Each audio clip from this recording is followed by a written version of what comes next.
Hello, everyone, and welcome to the Hospitality Room presented by Mascot Media. Bobby Swofford, Blair Cartwright, with you. We were talking before we got started. You're calling the game tonight. Yeah, Central Arkansas versus Southeast Missouri tonight. ESPN Plus, 6:30 tip off. Bears still looking for their first Division One win of the season. Probably a good thing I'm not wearing my SEMO bucket hat because then it would be Yeah, could be contentious. I don't know, but yeah, yeah. So that on ESPN Plus is where yep. we find ESPN it. Plus. Yep. Dave Walker's school knocked off UCA miraculously Uh oh. last weekend.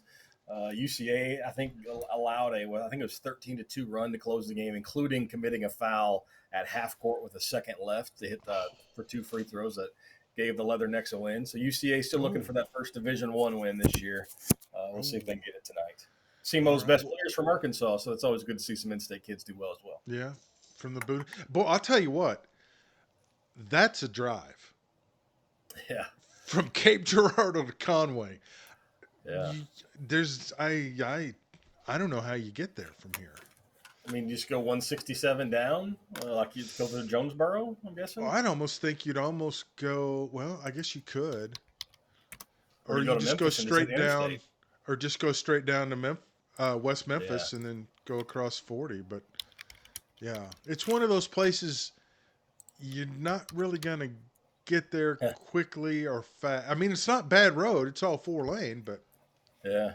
No, it says to take, I guess, 55 down to whatever this town name is, Sykeston, and over to Poplar Bluff, and okay, then yeah. down 167 Oh, through to Corning. Jonesboro. Yeah. Yeah, Corning, Jonesboro. Yeah, stop in Sykeston, get you some throwed rolls at the Lamberts, and I'm surprised it's not faster to go 55 all the way to West Memphis, like you mentioned. yeah. Well, but then again, that stretch of 40 between West Memphis and Little Rock will cause Yeah. you to lose hair and sleep and Yeah, raise that's your very blood true. pressure. So It looks like time wise it's about the same amount, but distance wise it's much farther. hmm, interesting. Well, and I would imagine they bus. They probably don't fly, do they? They're not big Oh enough yeah, school. yeah. Especially for a midweek game, if you will, a Thursday night game this close. I mean, because you'd have to fly. You might have to drive an hour to the airport. Then obviously you're going to fly into Little Rock. You can't fly straight into Conway. So Yeah, I'd that's imagine true. they'd bust that. Yeah, Pick up yeah, some Little Caesars on the way out and be in class tomorrow morning. yeah. Get a movie and yeah, Yeah. do your work. So, also we wanted to plug AAAscoreboard.com.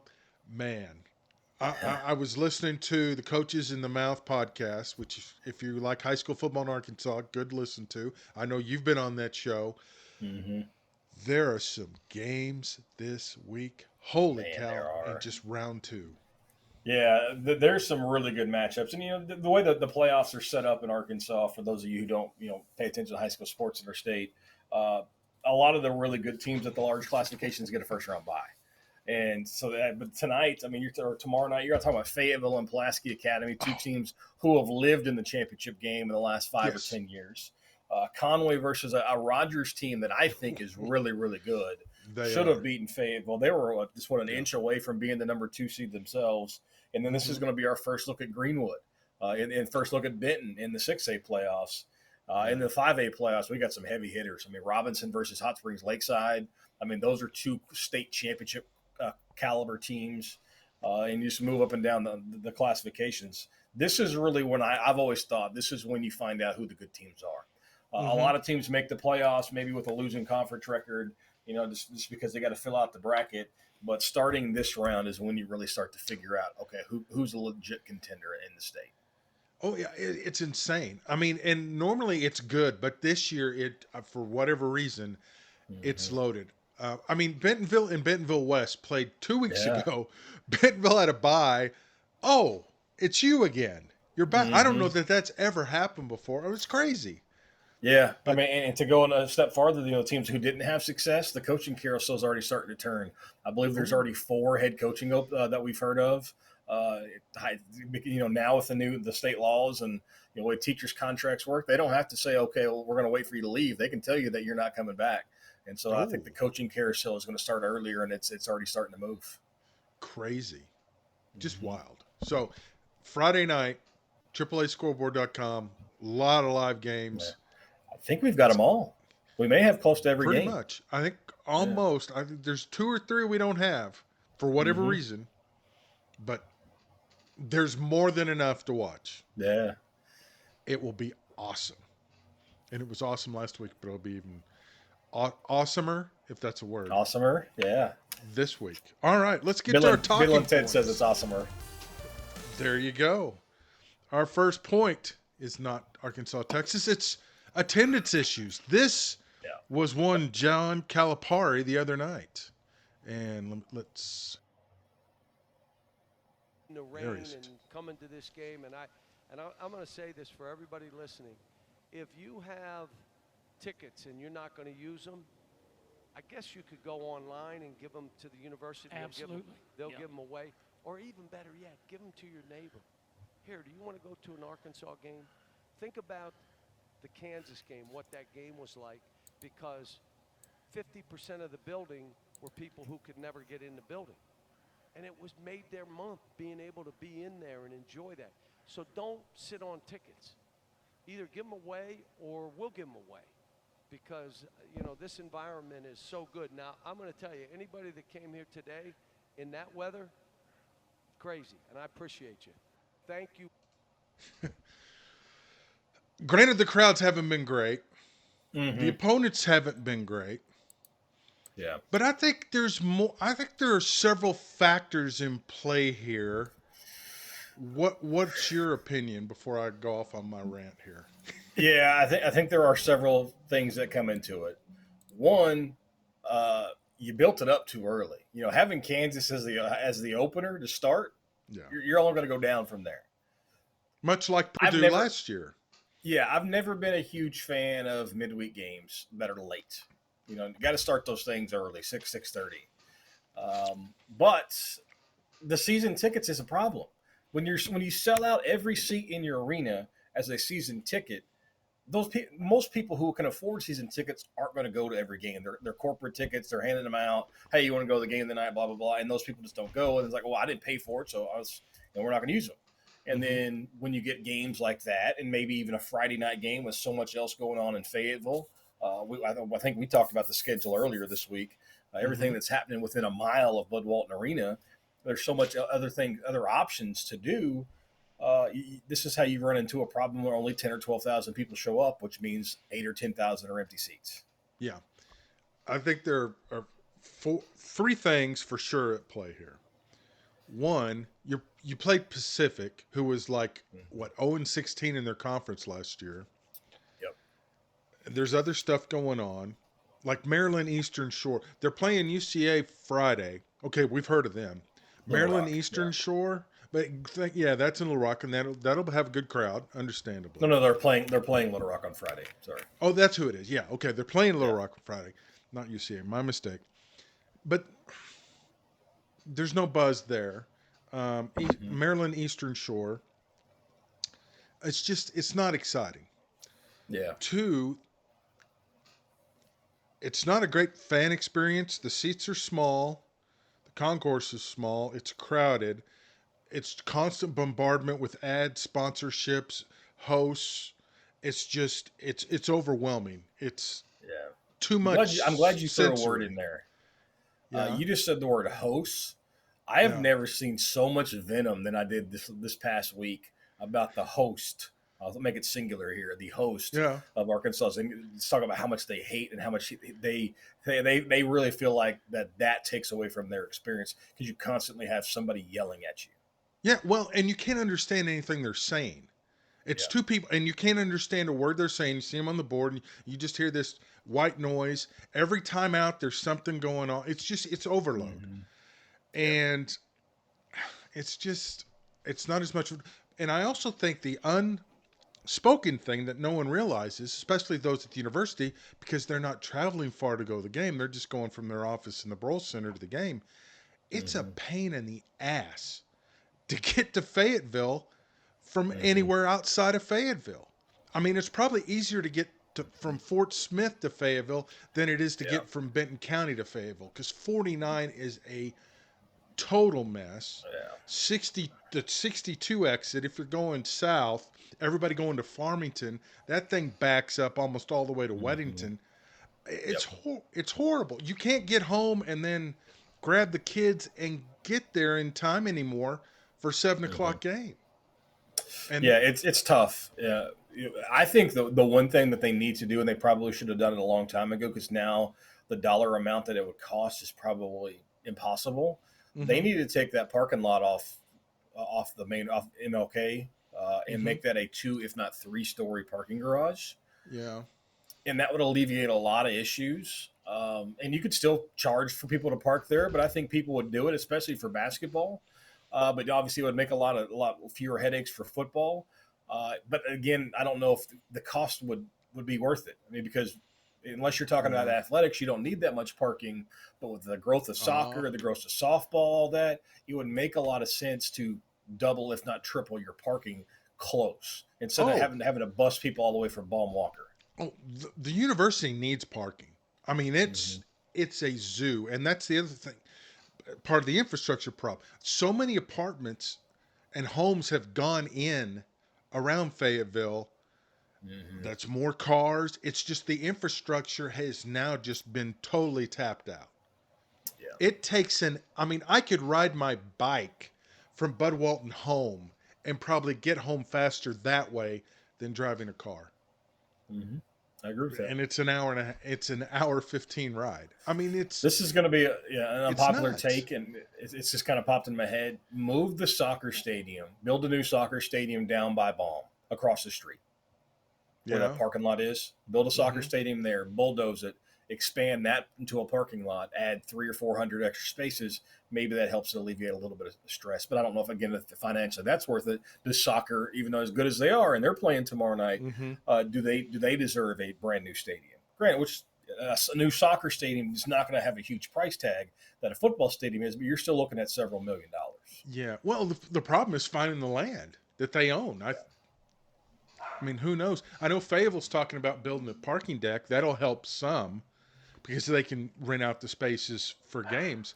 But yeah, I mean, no one wants to admit it, but the infrastructure's terrible. And if there's a wreck on 49, it's over because that's the only artery. It's been there forever, and I didn't grow up in Fayetteville, so this is going to sound like complete taboo, and I know we're talking way too much about this, but whoever decided to put a high school right next to a college is crazy. Makes zero sense.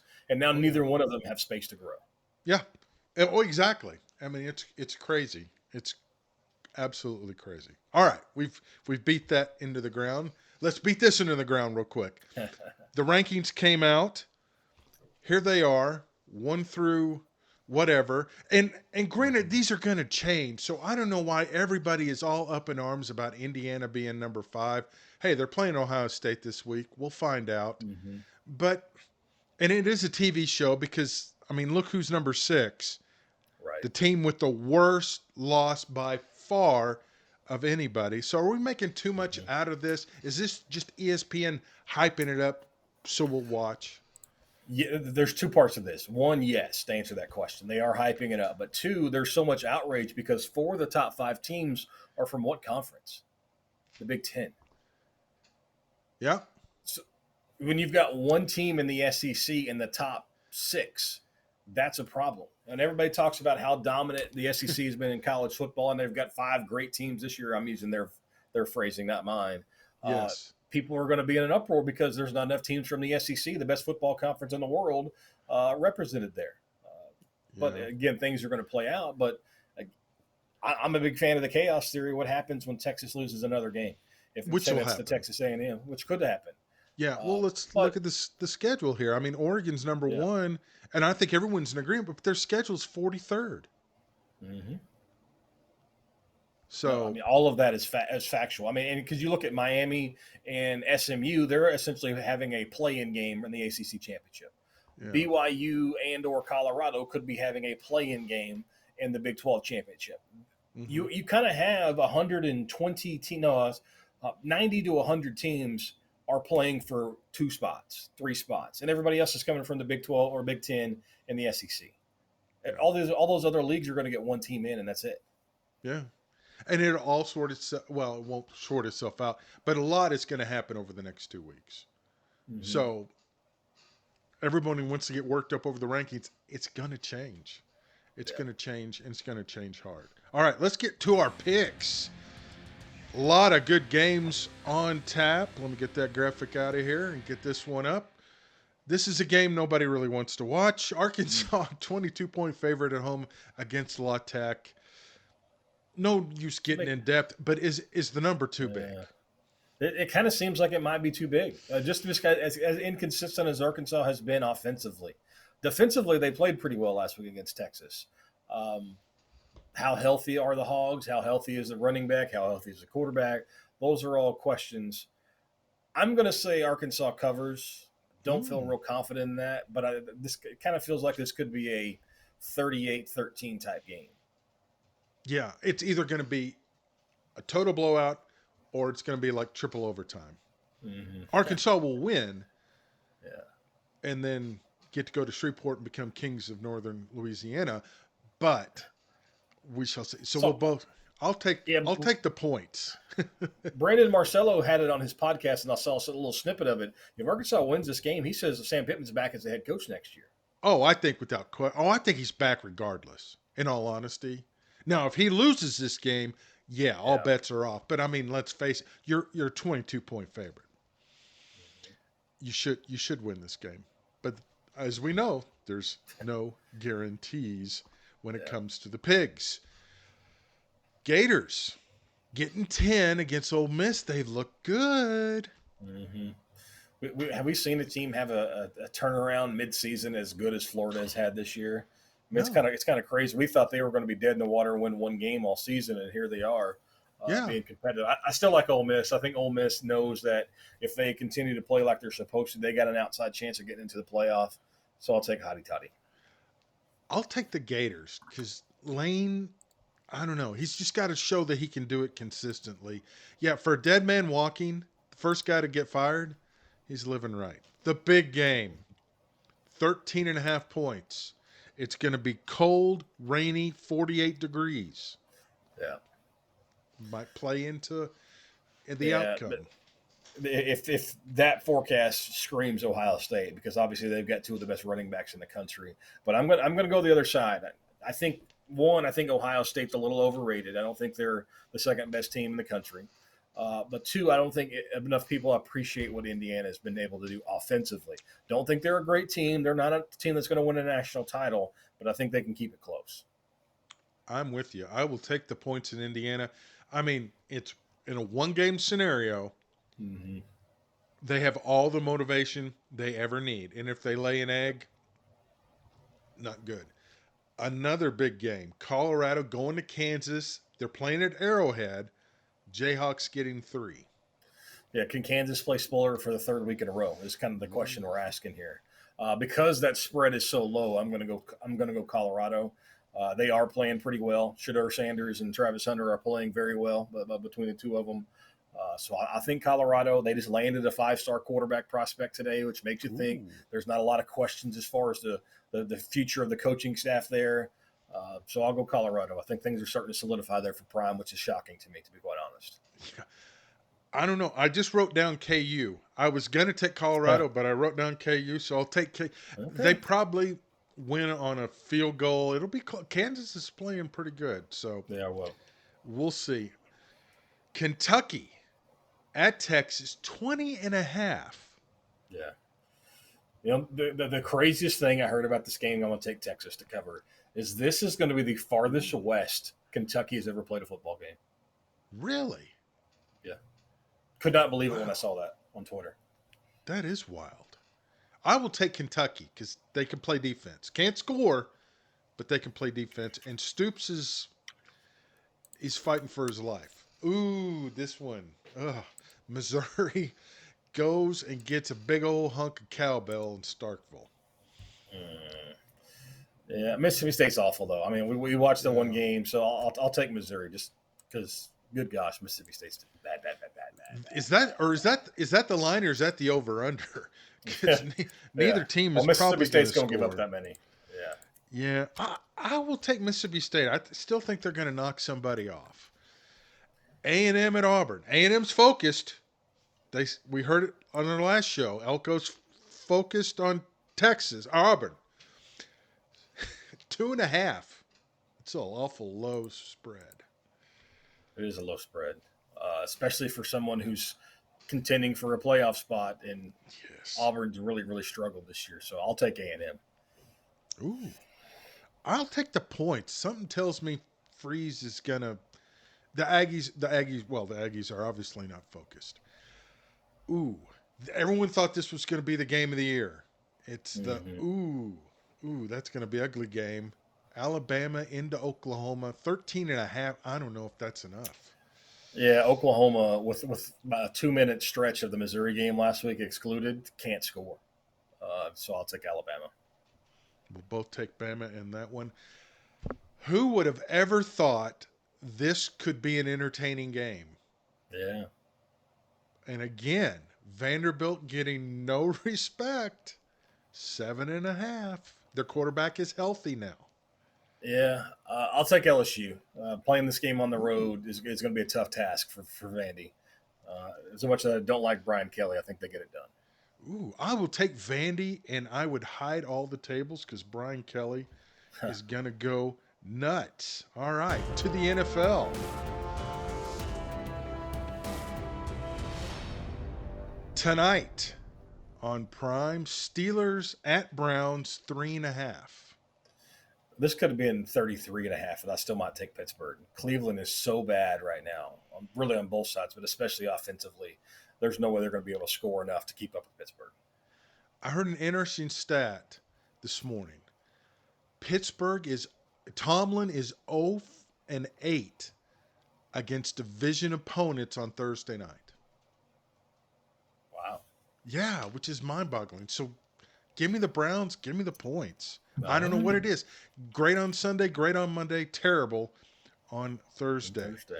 Yeah. Ooh, Chiefs, Panthers. Why? Well, I guess everyone needs a bye week. 11. Yeah. Well, after finally dropping one last week, I think the Chiefs will figure it out. They'll beat Carolina. Yeah, Carolina's really bad. Vikings at Bears. Vikings coming back to earth. Bears, who knows what to think? 3.5. Yeah, I mean this is the start of a really tough stretch for Chicago. I think they've dropped 4 in a row now. They go Vikings, Lions, Vikings again, I believe. Their coach is probably going to get fired either way, Eberflus. But what kind of faith does the rest of the team and the franchise have in Caleb Williams? I'll go Minnesota, but this is an important 3-game window for the Bears. Yeah, the new offensive coordinator helped a little bit, but yeah, I'm with you. Until they prove it, give me the Vikings. This seems low. Titans going nowhere. Texans going up. Moving on. Let's move on. Yes, we both take the Texans. Could be interesting. Lions. Yeah, Anthony Richardson by far played his best game last week. They beat the Jets. Detroit is on fire. It's amazing how efficient they're playing. Jared Goff's lighting the world up. I'll take Detroit. I don't think they're looking far ahead, but we got Detroit-Buffalo coming up in a few weeks. Potential Super Bowl matchup. Yeah, I'm with you. I will take the Lions. I don't know that Richardson can do it 2 weeks in a row. Patriots and Dolphins. Dolphins at home. Play better. Just 7, though. Yeah, I'll take the Dolphins. Tua has never lost to the Patriots. What is it? He's like, his record when it's above 40 is incredible. Yeah, he's 6-0 against the Patriots all time. Ooh, well, give me the Dolphins then. Buccaneers at Giants. 6 seems rather optimistic. Yeah, especially when they're going within Tommy DeVito. Ooh, Mike Evans may be back this week too. Baker Mayfield was talking about how important Mike Evans is to that offense, so I'll take Tampa. Yeah, give me Tampa too. Just the fact that Baker's doing what he's done without his top 2 receivers, it's insane. They have lost 4 in a row though.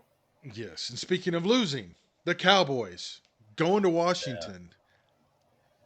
11. Yeah.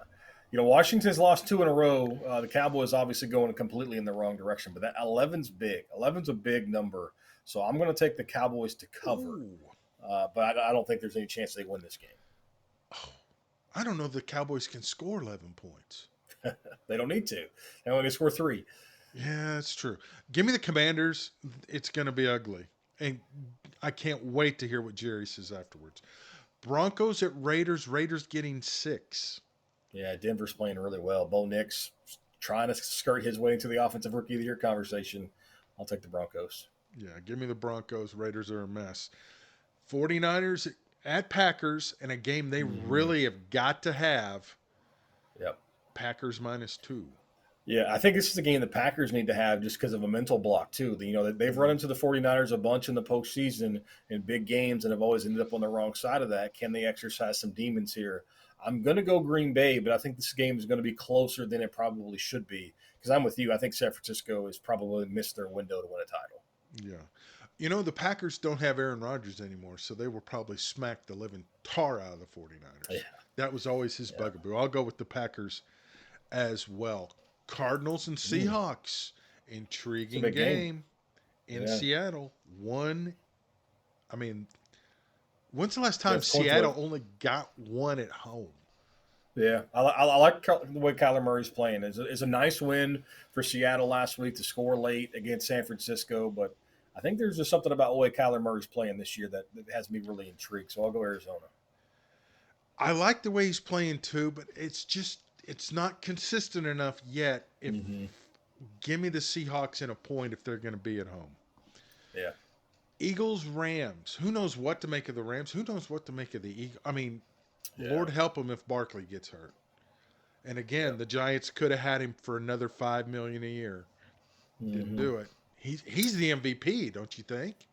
Yeah, I mean, he's definitely in the conversation. To me, right now, it probably goes to Jared Goff, the way the Lions are playing. Maybe Josh Allen with Buffalo. I'll take Philadelphia. Matthew Stafford looked really good last week with healthy receivers. LA's been banged up a lot of this year, but I'll take Philadelphia. They've won 6 in a row.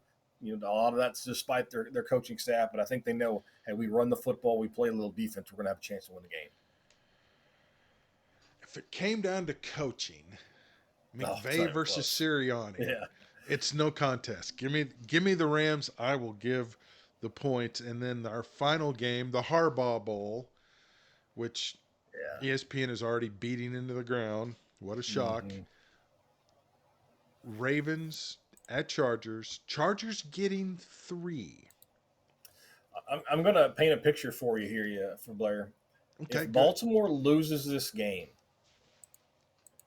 there's a decent chance they miss the playoffs. Ooh. They're 7-4 right now. If they lose, they drop to 7-5, and all of a sudden they find themselves fighting for a playoff spot. I like what the Chargers have done. I don't think they've got the firepower to win this game, even though they scored 30-plus on Cincinnati last week. I'm going to take Baltimore, but if the Ravens happen to lose this game, don't be shocked if they don't make the playoffs. So Bobby goes Ravens. I will go Chargers. Herbert is playing very good football and has been overlooked. Lamar's good, but something's amiss with Baltimore, and their defense is horrible.